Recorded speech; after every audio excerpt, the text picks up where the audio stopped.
Have you ever had a dream so big, everyone laughed at you? Or worse, turned against you? What if your darkest moment was just the beginning of your destiny? Today, let's dive into the incredible true story of Joseph, a boy whose colorful coat was just the start of a life filled with twists, turns, betrayal, and triumph. This isn't just a Bible story, it's a life lesson masterclass from 1800 BC Egypt to your heart today. Joseph was the 11th son of Jacob. Yes, that Jacob, the one who wrestled with God. But Joseph was the favorite. What?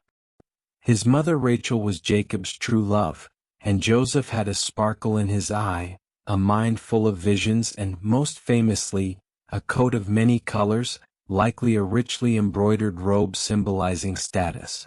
One night he had a dream. I saw the sun, moon, and 11 stars bowing to me. His brothers? Not impressed. In fact, they hated him for it. In ancient Mesopotamia, dreams were seen as divine messages. Joseph was tapping into something deeper than bedtime fantasy. He was hearing from God. Not everyone will understand your vision, but that doesn't mean it's not real. His brothers' jealousy boiled over. One day as Joseph approached them in the fields, they plotted to kill him. Reuben, the oldest, talked them out of murder, but they still threw him into a pit. Later they sold him to a caravan of Ishmaelites heading to Egypt. Then they dipped his robe in goat's blood and told their father Jacob. A wild animal devoured him. Slave trading was a brutal but common part of life in the ancient world. Egypt was a major hub for such exchanges. Joseph's journey wasn't just physical, it was a descent into a world of survival. Betrayal hurts most when it comes from your own. But sometimes, that pain is the path to purpose.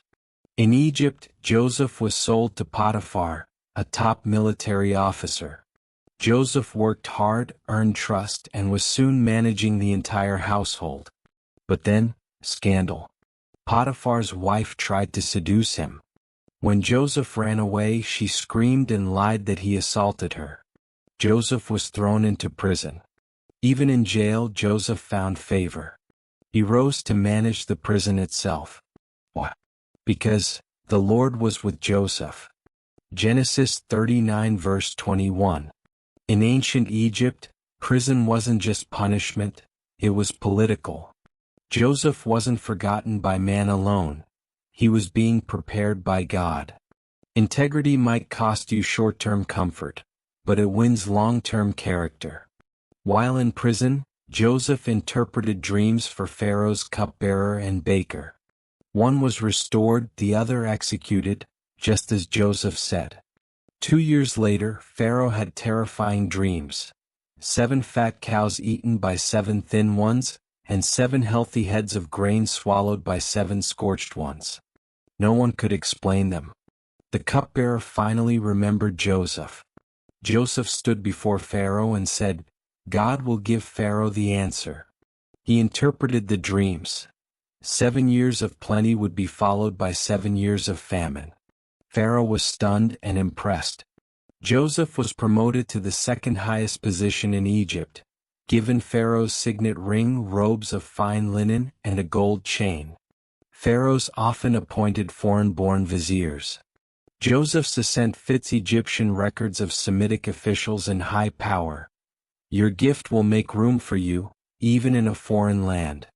When famine hit, Jacob's sons traveled to Egypt for grain.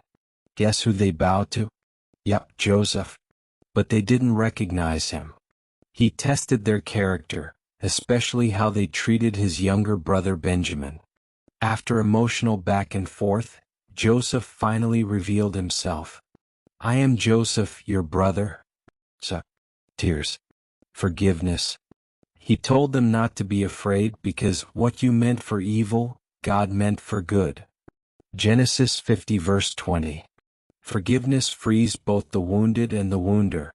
Let go not because they deserve it, but because you are destined for more. Joseph brought his entire family to Egypt. His father Jacob died in peace, and Joseph ensured his brothers were cared for. Before his own death, Joseph told them, "God will surely come to your aid and take you out of this land." Genesis 50 verse 24. Centuries later, Moses carried Joseph's bones out of Egypt, just as he asked. Joseph never lost sight of the promise. He lived in Egypt, but he belonged to the God of Abraham. Joseph's story is not just about dreams, it's about delays. Not just favor, but forgiveness. And not just power, but purpose. He teaches us that no pit is too deep, no betrayal too final, no prison too dark for God's plan. Whether you're in the coat, the pit, the palace, or the prison, God is still writing your story.